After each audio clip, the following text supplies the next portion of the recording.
నేను ఒక్కదానేనా మీకు అమ్మ? అందరూ అమ్మలే కదా. అట్లయితే మన అభిమానులు ఉన్నారు కదా, మీతో ఎంతో ఇష్టపడే వాళ్ళు కానీ ఉన్నారు తెలుసా. నాకంటే ఎక్కువ మీతో బాధ్యతగా చూసుకునే అమ్మోళ్ళు ఉన్నారు మీకు. అందరికి అమ్మోళ్ళకి కానీ ఒకసారి చెప్పండి. తీసుకోండి పువ్వు అందరూ. ఇది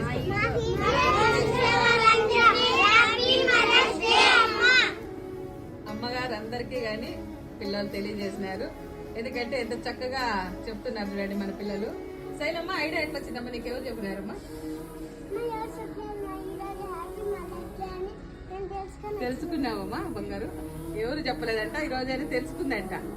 ఎంత తెలుగు చూడు మన శైలుకు, చాలా తెలివైనది మన శైలు అనమాట. మన పిల్లలే కాకుండా నాకు కానీ అమ్మ వాళ్ళు ఉన్నారనమాట.